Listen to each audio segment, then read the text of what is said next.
Os Estados Unidos têm um problema sério com alguns animais que, por mais interessantes que sejam, estão causando um estrago danado. De javalis que viram praga nas plantações a caranguejos que invadem as praias, a solução, muitas vezes, passa pela caça e pelo controle dessas espécies. Que é exatamente isso que você vai ver aqui hoje. Então já deixa o seu like, clique embaixo no botão de se inscrever e bora lá!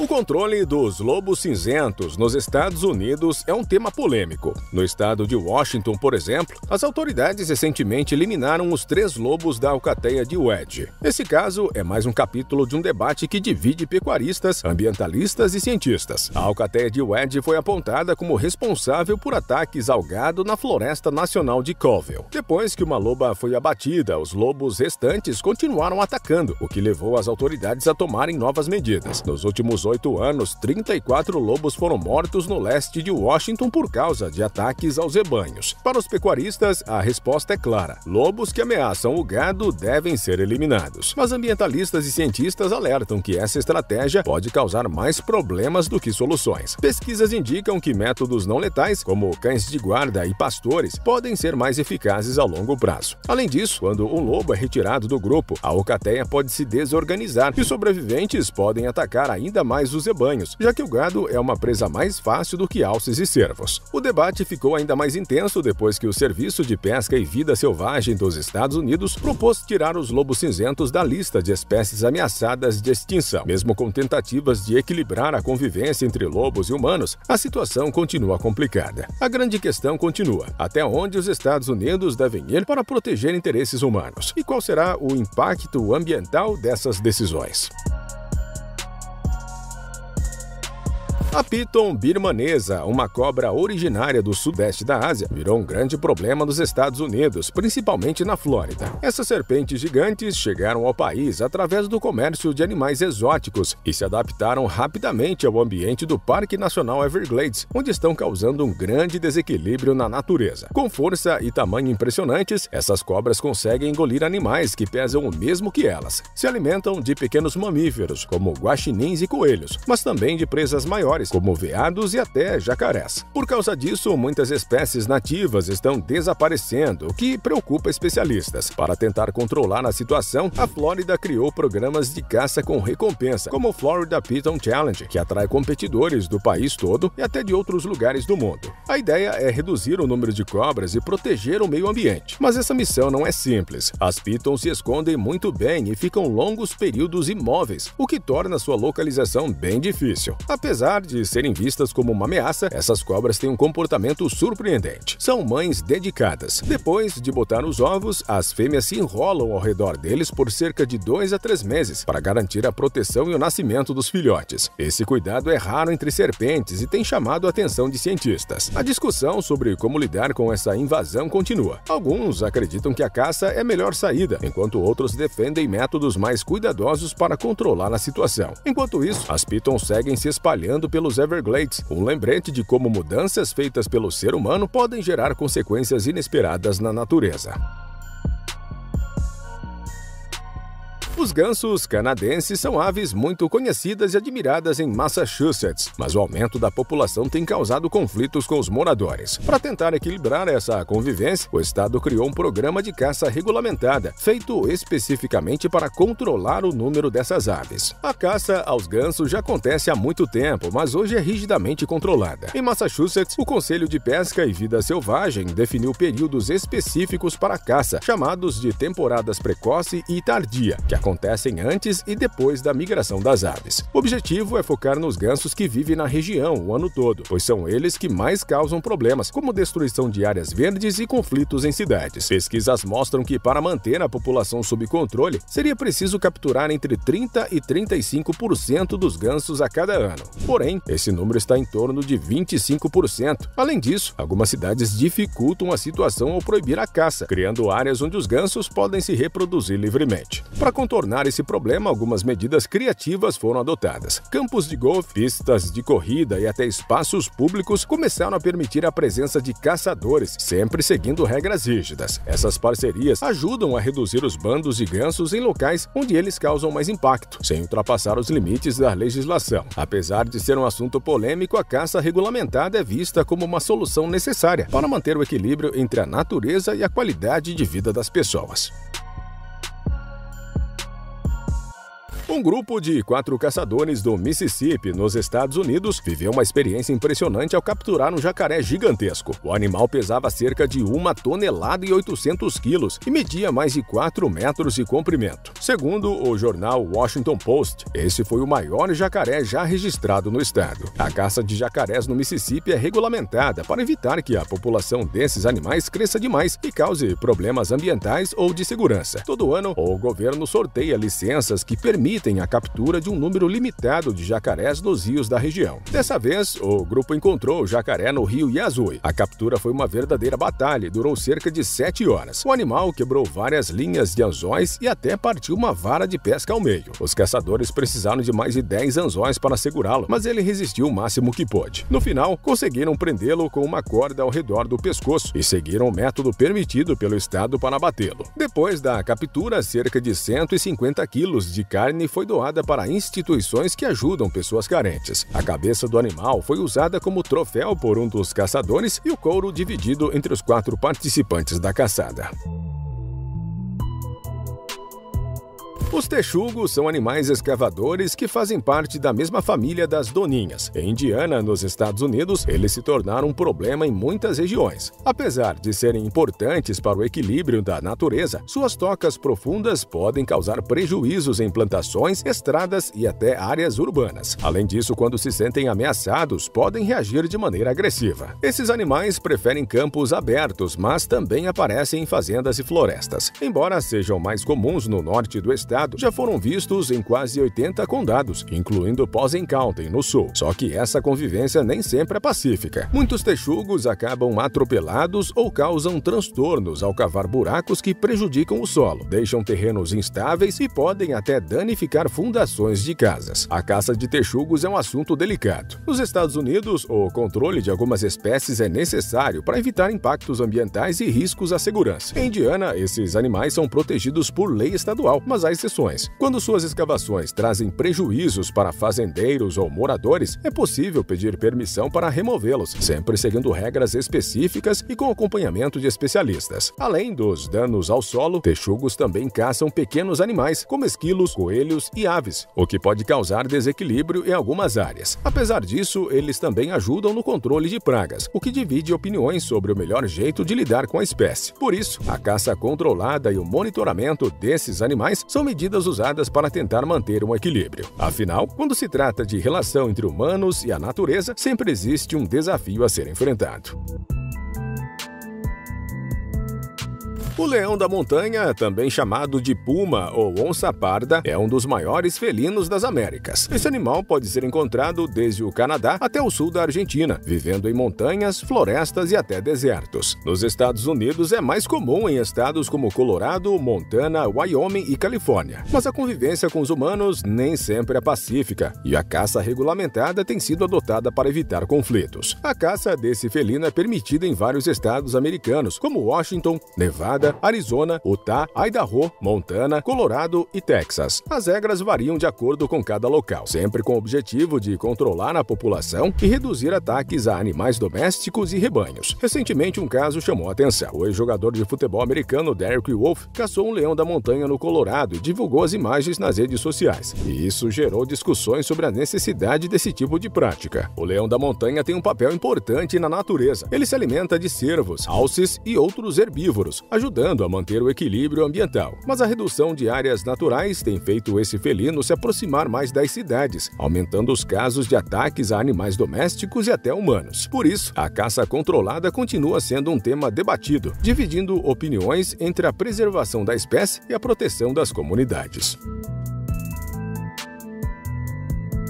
Nos Estados Unidos, muitos caçadores acreditam que eliminar coiotes ajudaria a aumentar a população de cervos. A ideia é que sem predadores, mais filhotes sobreviveriam, mas estudos mostram que essa estratégia não funciona e pode até piorar a situação. A população de coiotes não diminui apenas com caça recreativa. Esses animais vivem em grupos liderados por um casal reprodutor. Quando um coiote morre, outros rapidamente ocupam seu lugar, seja por reprodução acelerada ou pela chegada de novos indivíduos de áreas vizinhas. Esse fenômeno, chamado reprodução compensatória, mantém a população estável mesmo com caça intensa. Além disso, os coiotes não são os principais responsáveis pelo número de cervos em uma região. Embora se alimentem de filhotes, essa predação varia muito. Em alguns lugares, menos de 10% dos filhotes são caçados, enquanto em outros pode chegar a 50%. Mas mesmo onde a taxa é alta, eliminar coiotes não garantiu um aumento consistente na população de cervos. O fator mais importante é a sobrevivência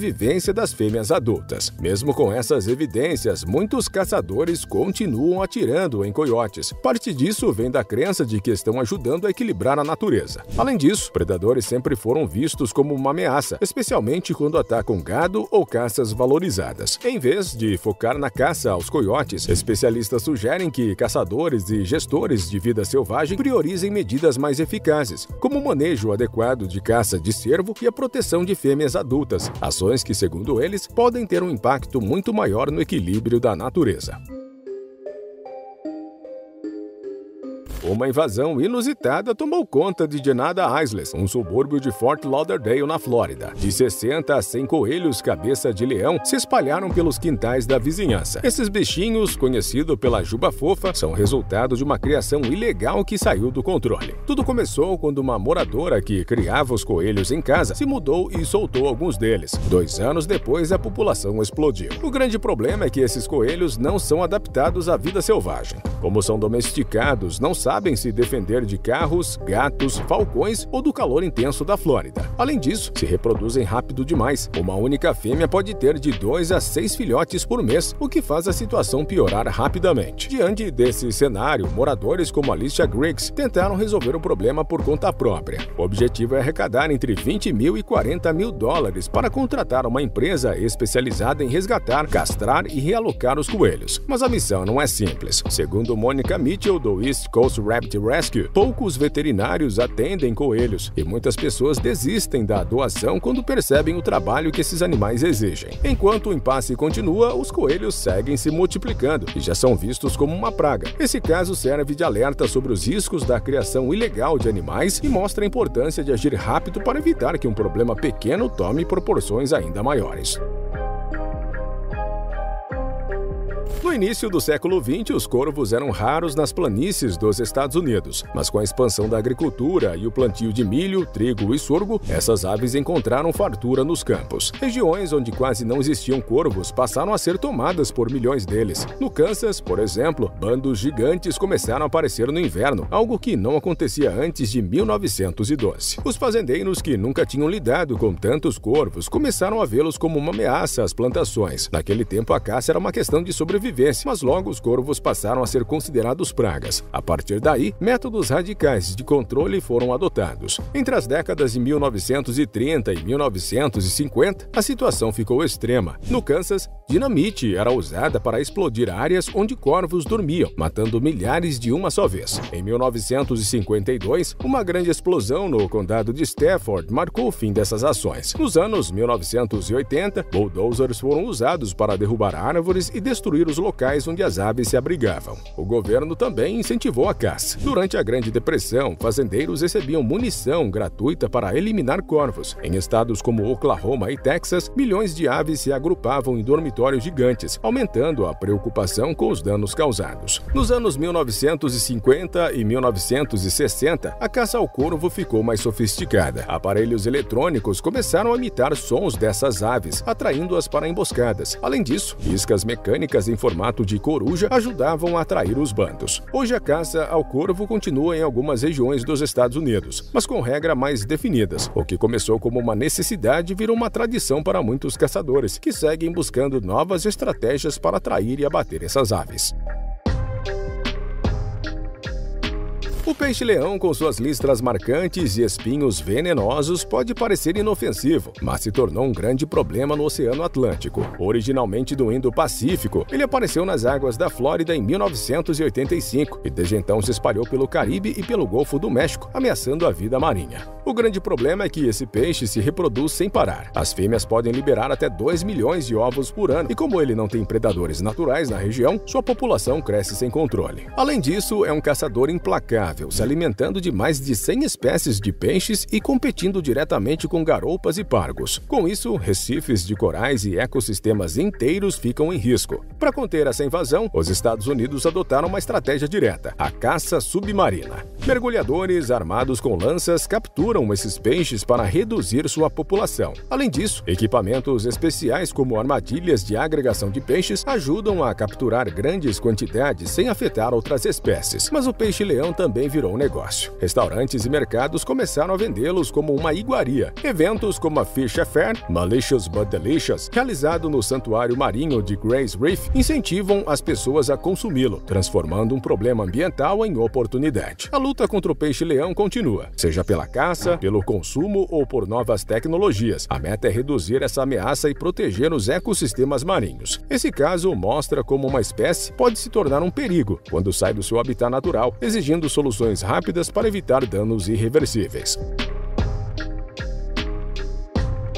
A iguana verde, com seu visual pré-histórico e alimentação à base de plantas, parece inofensiva, mas na Flórida se tornou um grande problema. Originalmente da América Central e do Sul, chegou aos Estados Unidos como um animal de estimação. Com o tempo, muitas foram soltas ou escaparam e hoje se multiplicam rapidamente pelo sul do estado, onde o clima quente favorece sua sobrevivência. Esses lagartos podem alcançar 1,5 metro de comprimento e pesar até 9 quilos. O problema é que causam muitos estragos. Eles devoram plantas nativas importantes para a fauna local, invadem jardins, deixam fezes em pátios e até danificam estruturas. Em 2018, uma iguana provocou um apagão em Key West ao entrar em uma instalação elétrica. Em West Palm Beach, o prejuízo chegou a $1.800.000 depois que esses animais cavaram túneis em uma represa. Para tentar reduzir a população, a Comissão de Conservação de Peixes e Vida Selvagem da Flórida autorizou a caça das iguanas em 22 áreas públicas. Os moradores podem eliminá-las em suas propriedades sem precisar de permissão. A ideia é controlar o avanço da espécie, já que uma única fêmea pode botar até 80 ovos por ano. Além dos danos ambientais e estruturais, esses lagartos podem transmitir salmonela, aumentando os riscos à saúde. Algumas pessoas sugerem até o consumo da carne de iguana, uma prática comum no Caribe, como forma de ajudar no controle populacional. A caça segue como a principal ferramenta para tentar frear essa invasão. Com uma reprodução acelerada e poucos predadores naturais, a iguana verde mostra como uma espécie fora do seu habitat pode gerar impactos que vão além da natureza, afetando também a infraestrutura e a vida das pessoas.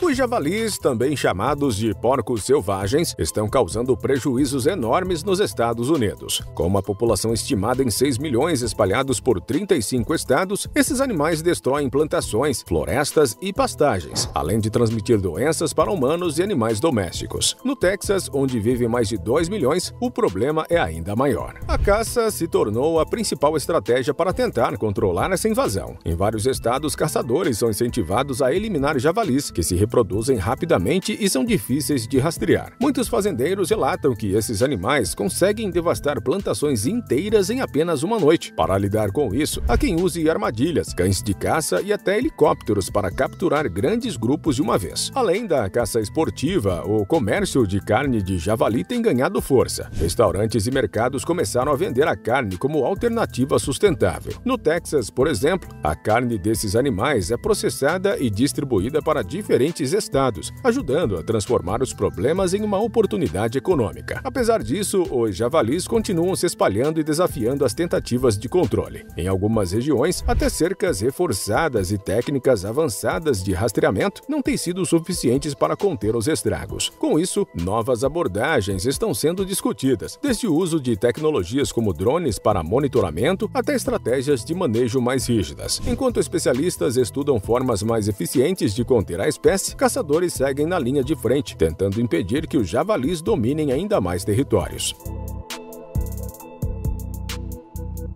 O caranguejo verde, originário da Europa, se tornou uma das espécies invasoras mais problemáticas do mundo. Nos Estados Unidos, ele apareceu pela primeira vez na costa leste em 1817 e desde então se espalhou rapidamente. Hoje é uma ameaça para a biodiversidade e para a economia pesqueira. Esse caranguejo é um predador voraz, competindo com espécies nativas como moluscos e outros crustáceos. Além disso, se alimenta de ovos e larvas de peixes, o que desequilibra os ecossistemas marinhos. Na Nova Inglaterra, sua presença causou prejuízos a indústrias de mariscos, afetando diretamente a produção de ostras e mexilhões. Na costa oeste, foi detectado pela primeira vez na Baía de São Francisco em 1990 e rapidamente se espalhou. Atualmente é encontrado desde o Alasca até a Califórnia. Sua expansão é facilitada pela ausência de predadores naturais e pela capacidade de sobreviver em diferentes condições de temperatura e salinidade. Estudos apontam que as populações da costa oeste vieram da costa leste, provavelmente transportadas por navios ou pelo comércio de iscas vivas. Para conter essa invasão, os Estados Unidos adotaram medidas como a captura em larga escala. Programas de monitoramento e remoção são realizados para evitar mais prejuízos à fauna local. Além disso, cientistas seguem estudando o comportamento desse caranguejo para desenvolver formas mais eficazes de controle. Não esqueça de se inscrever para assistir a mais vídeos como esse.